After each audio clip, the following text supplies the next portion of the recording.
dear students, I am here with you to discuss about the endangered animals, which is under Unit 6 Nature and Environment of Science and Technology subjects, Grade 10. Today, we discuss about the different kinds of plants and animals, which are in the stage of extinction. That means they are rarely found, very minimum number. So, have you ever think about the organisms which are very less in number in our country? Have you seen? And why this condition is arrived? Have you ever think about it? Look at these pictures. What differences can you see? Can you see in these two pictures? There are two conditions are given. In one condition, there are so many animals are seen, even though there is dry condition. In another picture, there is firing occur. Yes? Then, can you compare between these two? Yes? Why these things happened? If this firing occurs in a jungle or in a forest, what happens? Will the organisms present in that forest will survive? No. Why? There is high temperature, yes. Another one is the habitat of the organism is lost. So, just compare these two pictures and think about yourself. How can we prevent these conditions? And if these conditions occur, what effects will be seen in the organisms? Now, what are the endangered plants and animals of Nepal? And what conservation and protection works are going on? See, have you ever seen this animal? This animal is going to extinct. It is very sad news, yeah? See, it is very unique organism or unique animal. Yes, this is salak. Okay, and there is another plant. This plant is very beautiful plant, is it? And it is medicinal plant also. But this plant is also in the condition of extinction. It is enlisted in the rare plant. So, these are the conditions of some plants and animals. Even though we are observing various kinds of plants and animals in our surrounding, but these plants and animals are very limited in number. So, after some years, we may not see these kinds of animals and plants. So, what are the causes of this? How it is occurred? And how can we protect this kind of plants and animals we discussed today? First one is introduction to the endangered species. What do you mean by endangered species? What is this? Yes, it is owl, is it? Another one is, you see, have you seen these animals? This is a kind of mammal. And there is another. What is this?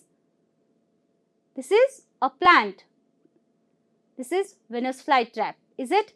These animals and this plant are very rarely found nowadays.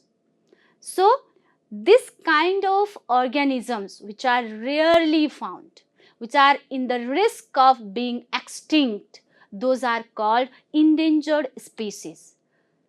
Just see the definition of this endangered animal. Organisms that are at risk of becoming extinct, those are called endangered species. Either it is a plant or animal. we just focus on Nepal's biodiversity challenges.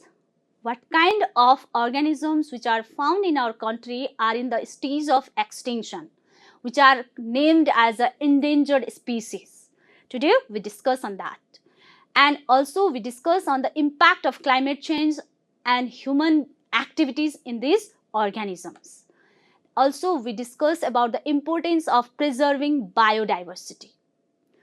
Some of the key terms and concepts regarding this endangered organisms. See, in this picture, what it denotes. In the previous class also, we discussed about the climate change and its effect. Because in this picture, you can see the whole glacier is melted, and because of that, it is becoming just like a desert. No plants, no organism.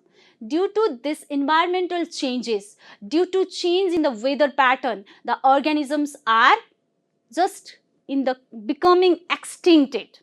So, the climate change is the major cause of endangered species also.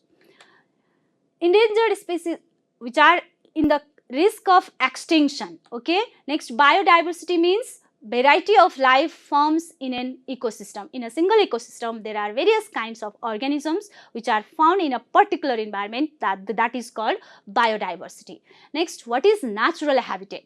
It is another key term is natural habitat, where species naturally live and thrive. That means their natural habitat means where natively they are born, they grow, they reproduce, they continue their life cycle and they continue their generation. That is called natural habitat, which are not migrated from one place to another place, or which are not transferred from one place to another place. Next one is conservation. What do you mean by conservation? Just it is a protection and preservation of certain species of the plants and animals. Then ex situ conservation. In grade 8 also, we have learned about the in situ and ex situ conservation. In situ means if we conserve the organism in the natural habitat, that is in situ. Ex situ means if they are transferred from their natural habitat to other protective areas where they can be grown in a controlled condition for their preservation, that is called ex situ conservation. Next, what are the causes of species decline?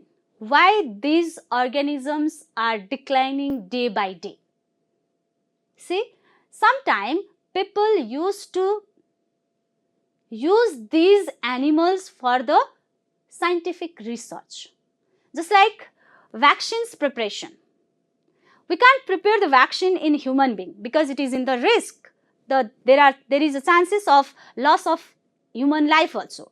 So, they try in the animals. Even they prepare the vaccines in the animals like guinea pig, horse, even monkey, etc. So, because of that scientific research also, some organisms are in the risk of extinction. And some organisms are declined due to their habitat loss, due to change in the weather pattern, due to environmental pollution. So, these are some of the conditions. First, climate change effects. Another one is uncontrolled use of biological resources. That means the human beings are very selfish. They are using the biological resources, means plants, animals and other microorganisms also for their benefits.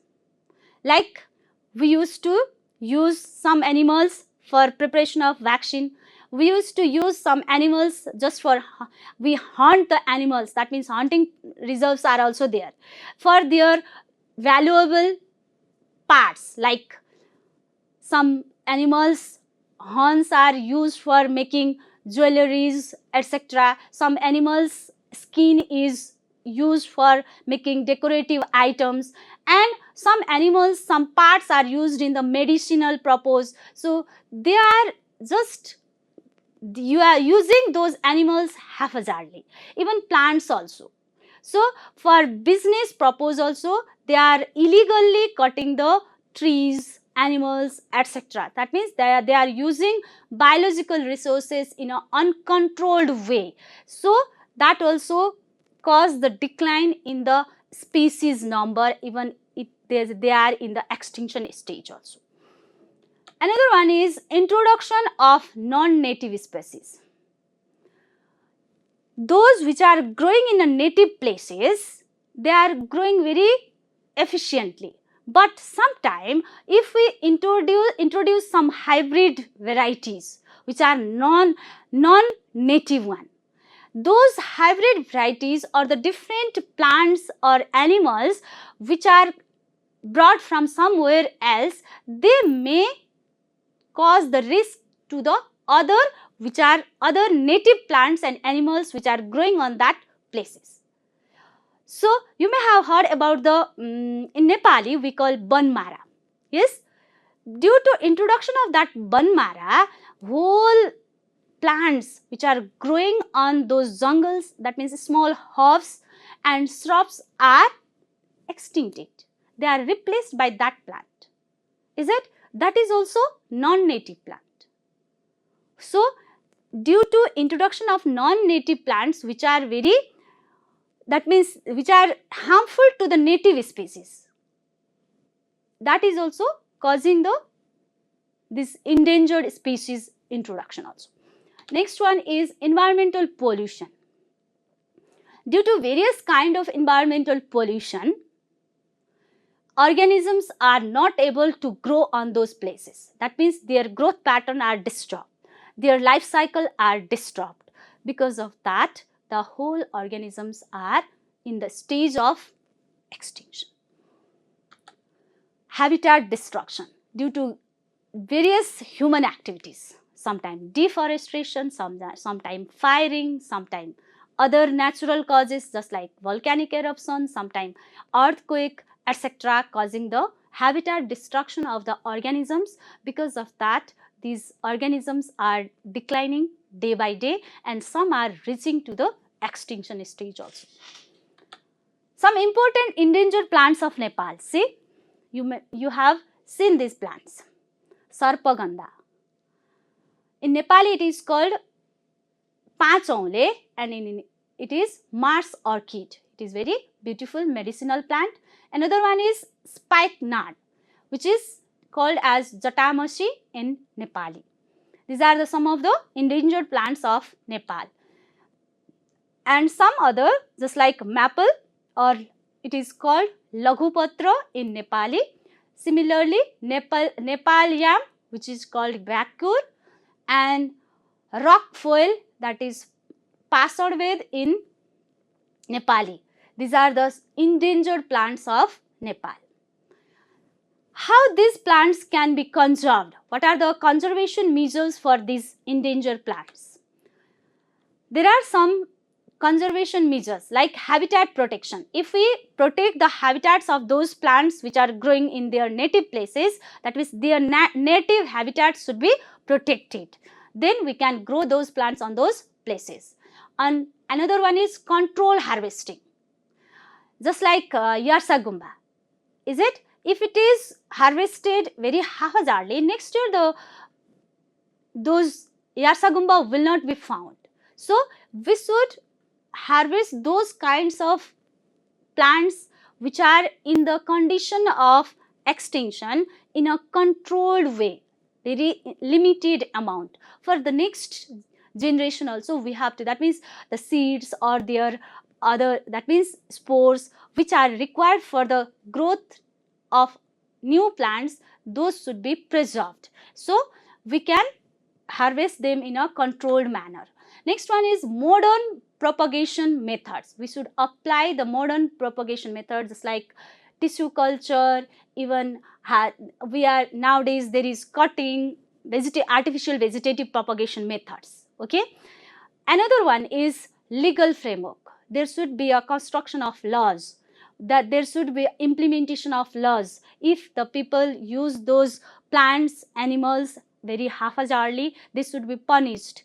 then only we can use, that means we can preserve them for the long time.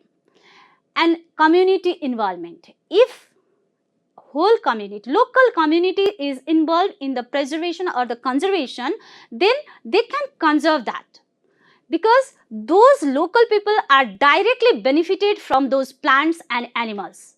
So if they are benefited, if they are involved in the conservation, they will know that they are that means that there are benefits of those plants, so they will preserve them in a sufficient way or in a scientific manner also. Next one is natural habitat conservation. We have to conserve the natural habitat of plants, animals, etc. How to conserve? See, we have to fire on the land, fire on the forest. Is it to conserve the natural habitat? Is it good? No. We should not fire, or we should not deforest the forest. Instead of that, if we cut one old tree, then we have to plant 3 new plants. Then only we can control. Another one is managing forest fires. Sometimes due to human activities there is firing occurs. Sometimes naturally also, sometimes there is firing occurs. So this we should manage those forest fires. That means we should not allow the people to just smoke in the jungle, throw the matchstick, glowing matchstick on the forest. It can easily take the fire. So those are the conditions we have to apply. Next, regulating grazing. That means we are taming different cattle in our home, but we should not graze those animals in a forest where recently that means afforestation is done. The grazing should be controlled. Then only we can preserve our forest, or we can protect our natural habitat of plants and animals. Protecting ecosystem. That means if we show this behavior, indirectly we are protecting the ecosystem. We should not kill the organisms which are present in an ecosystem haphazardly for human benefits. So these are some of the conservation method. And maintaining biodiversity hotspots. There are various places in the jungle, there are different kinds of organisms found. So those biodiversity hotspots should be maintained properly, so where we can find out the various species of plants and animals. Next, an international effort to conserve rare wildlife and flora. There are various conventions will occur. One of the convention was Convention on International Trade in Engaged Species of Wild Fauna and Flora, which is named as CITES, held on March 3, 1973, the capital of United States, Washington, D.C. This convention was held on March 3, 1973 in United States. Just for what purpose it was done? Just for the conservation of these endangered wild flora and fauna. Nepal became a party to this CITES on June 18, 1975. What flora and fauna of Nepal listed in this CITES? CITES, okay, CITES. There are many animals and plants which are enlisted in this CITES. Those are 50 species of mammals, 108 species of birds, 29 species of reptiles, 2 species of amphibians, 2 species of insects, and there are flora. 476 species of flora, that means plants, are listed in the CITES from our country. That means they are conserving these kinds of species which are found in our country. What efforts of the government of Nepal for the implementation of CITES convention? There are various agencies which are formed in our country by the government. Agency designated by the government of Nepal to manage the wildlife to implement the CITES convention are Department of National Parks and Wildlife Conservation and Scientific Bodies. This is one. Another one is Natural Science Museum and Botanical Management Body under Tribhuvan University. Another one is Forest Department and Scientific Bodies. Another one is Department of Botany. These are the different agencies which are under the government of Nepal, which helps to implement the CITES convention. Now we discuss about the modern plant conservation method, how the modern techniques are applied in the conservation of plants. The first one is afforestation program. This afforestation, that means there are many bare land in our country, in the mountain region, in the hilly region, in the Tarai region also. So those bare lands should be afforested. That means the plants should be grown on those bare land by using afforestation program. And those endangered plants or animals species, or the especially here we are talking about the plants, so endangered species of the plants should be grown by using tissue culture technique. That means this tissue culture is a modern technology which can grow more number of plantlets or the more number of saplings from a small piece of tissue of the plant, either flower, leaf, plant, stem, anything. From the small tissue we can grow large number of saplings of that plant. So it is very beneficial. Another one is seed banking program. We can collect the various types of endangered plants or the other plants also. Those seeds should be collected in a particular place which we call as a seed banking, from which we can distribute to the whole community and even in the national and international level through this seed banking. Another one is nursery development. We can develop a nursery where we can grow a small saplings of the plantlets by using various techniques, either by using seeds or by using spores or by using tissue culture. We can maintain a nursery from which we can distribute those plants. That means we grow small plants in the nursery. From that we can distribute to the whole society or whole community or national and even in the international level. Now even in the online also we can get the plant from the nursery. So these are some of the modern plant conservation methods. So we can conserve our endangered plants also, those which are naturally present in our surrounding, or the native plants we can conserve them, they are not endangered condition. But those which are in the endangered condition also, we can use these techniques to conserve or preserve their species. Next one is legal framework for the conservation. There are various legal framework are also made in our country to conserve the various species of endangered animals and plants. Key features of the Nepal's conservation law are this: Control of International Trade Act 2073. This is one act which helped to control the international trade of plants and animals. That means there are certain rules which kind of organisms can be traded internationally, which can be exported or which cannot be exported, which can be imported or which cannot be imported. These all are enlisted in this act. Regulation on breeding. That means the breeding is also regulated by the certain body which helps to grow the healthy species or the healthy individuals of plants and animals. Another one is research guideline. There are various research guidelines are made for the endangered animal, how to grow them, how to conserve them. Those research guidelines are made. And there is trade restriction. Already I have told you some plants and animals we can't trade according to this International Trade Act. implementation measures, that means all the laws are formed, but if we don't implement them, then it will not work. So implementation measures plays a major role for conserving plants and animals. Now we have discussed about the plants.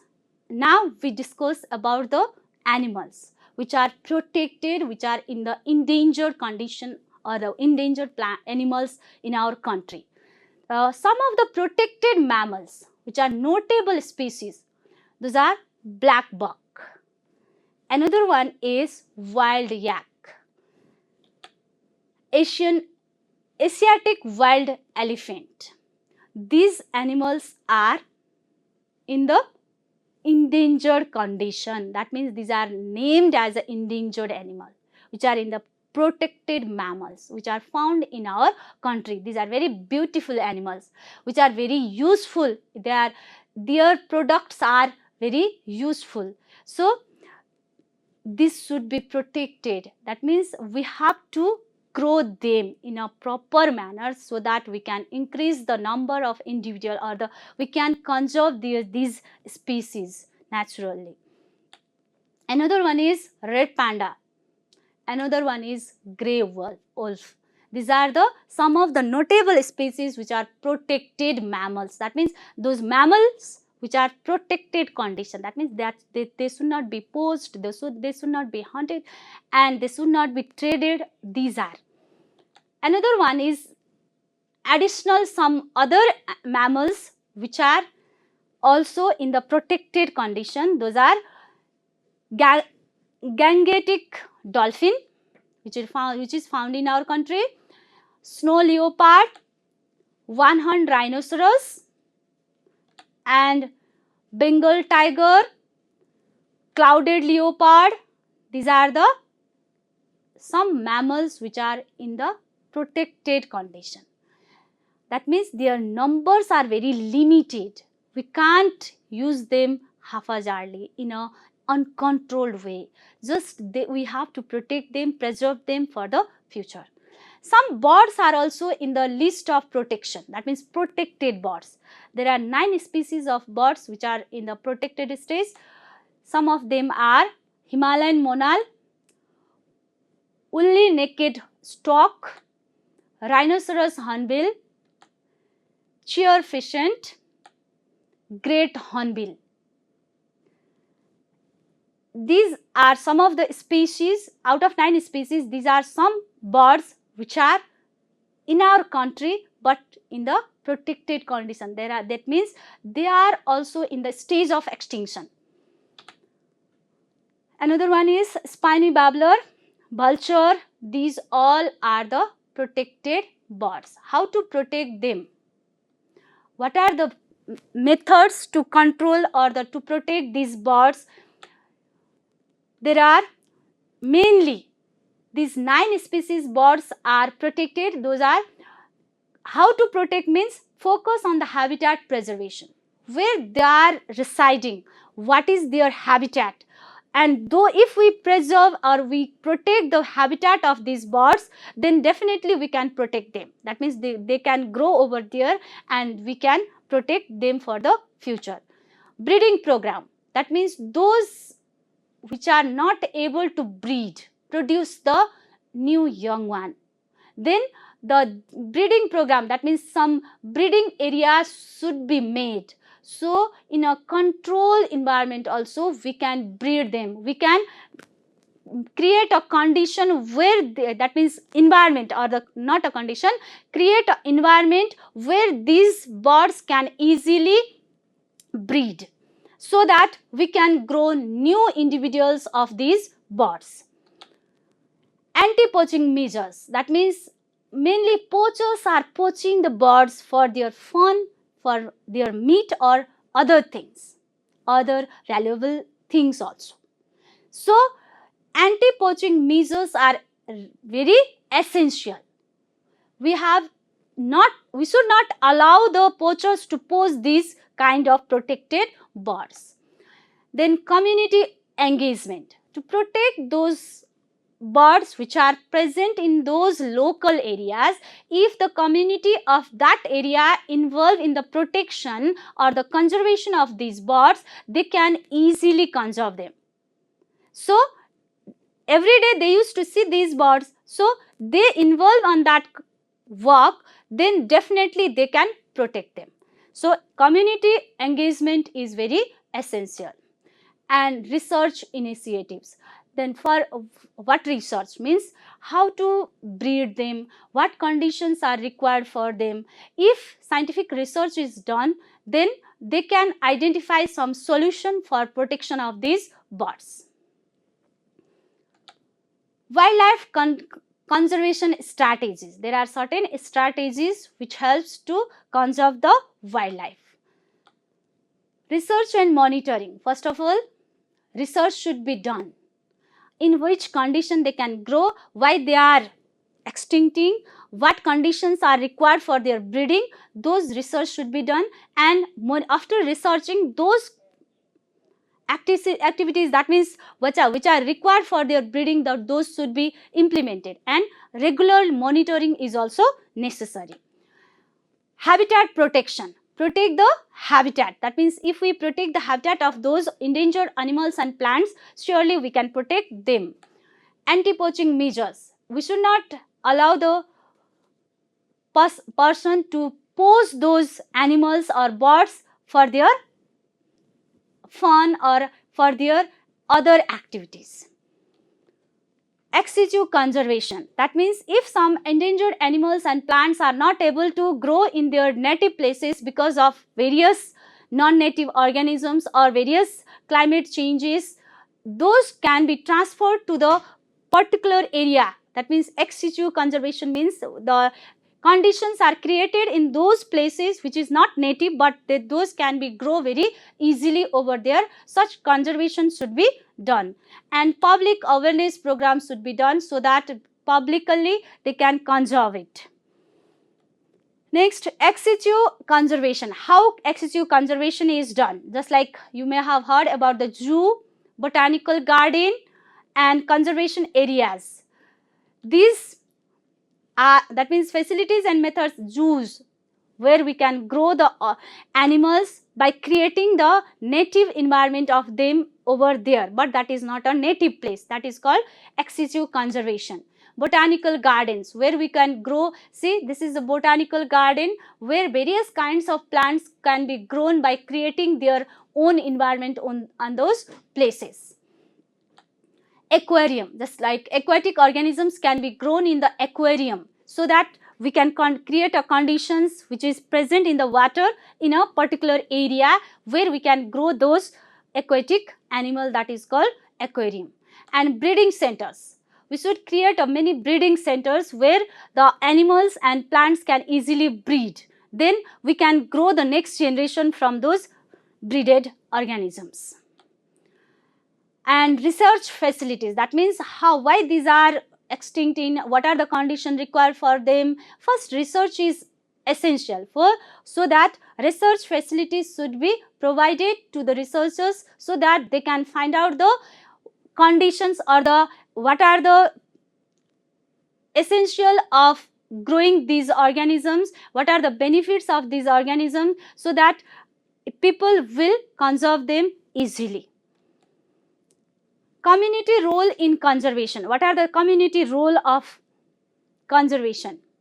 See, local participation. If local people participate in the conservation, it is easy to conserve. Suppose if there is endangered animal found in the Himalayan region, the person who are residing in the Tarai region cannot protect them. But the people who are residing in that Himalayan region or particularly in a particular area, if they involve in that, they can easily protect them. Because the benefits of those organisms or those flora and fauna is also for them only. So, because of that, local participation is very essential. And next one is traditional knowledge. Traditional knowledge means our ancient, that means our ancestors, they have different ideas, even though they are illiterate person. they know how to conserve their crops. They know how to conserve the animals present in a particular area. They have their own ideas. Okay, those who are residing in the jungle, that means previously some people used to stay in the jungle.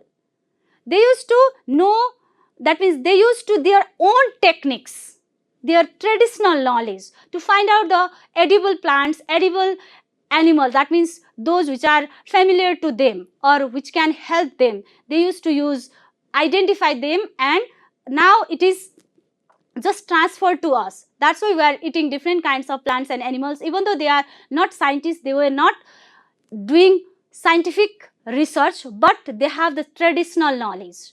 Those traditional knowledge can be applied in a local area so that they can easily protect the or conserve those animals and plants which are found in that local area. Sustainable practices, that means nowadays in the name of development, we are doing various kinds of destruction work. We are making a transportation system from the middle of the jungle. We are disturbing the habitat of the organism. So because of that, the plant, that means animals, birds are migrating from those places. So when we develop some developmental work also, we should think about the sustainable conservation of organisms as well as sustainable development. That is called sustainable practice. And different education programs should be conducted so that the people will know about the benefits of the plants and animals which are found in their surrounding, so they can protect them easily. And another one is monitoring and reporting. The regular monitoring is very essential for the conservation of those rare and endangered plants and animals, so that we can increase the number of those plants and animals every year. Next, threats to the wildlife. How these are treated by different conditions, like poaching. Due to here, the peoples are killing the animals which are endangered animals also. Okay, and if they poach them, the number will decrease every time. Habitat loss due to climate change, due to deforestation, due to firing, and due to developmental works. That means the habitat of certain organisms are lost. Because of that, the wildlife are also extincted. Human wildlife conflict. Sometimes wildlife also enter into the residential area of the community. Then there is a conflict between the human being and the wildlife, and they start to, one has to protect himself from the wildlife, or wildlife wants to protect himself from the human being. Then there is conflict, and human being wants to kill that organism or that animal, and because of that also there is decrease in the number of wildlife. Climate change. Another threat to the wildlife is climate change. Already we have discussed about the climate change, how does it affect the organisms. And illegal trading. For the earning more amount of money from the skin, horn, and even different parts of the body of the wildlife, the peoples are killing them and trading illegally. Conservation success stories are also there. That means different conservation programs are done in our country, which there are certain conservation stories are also there, success stories, like number of tigers are increasing. One-horned rhinoceros recovered. That means it was in the stage of extinction, but number of one-horned rhinoceros is increases nowadays. Similarly, tiger population is increasing day by day. Community forestry achievement also. That means nowadays there is a program of community forestry also. Another one is protected area expansion. There is nowadays that means wildlife protection areas are expanded very. That means previously people unknowingly or knowingly they used to just deforest, they used to kill the animals, but due to community forest program, they are conserving those forest areas, and due to conservation of those forest areas, that means they are protecting the wildlife, plants, animals, etc. Local conservation initiatives. Every local area they have their own community forest where they are protecting their endangered species of plants and animals. These are the some of the success stories of the conservation programs. So we have discussed various topics about this conservation and protection. How can we conserve our endangered plants and animals?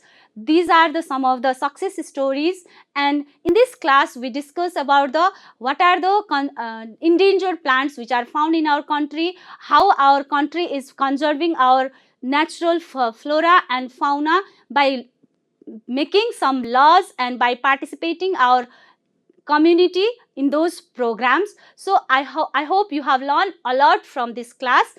Now we just evaluate from some questions.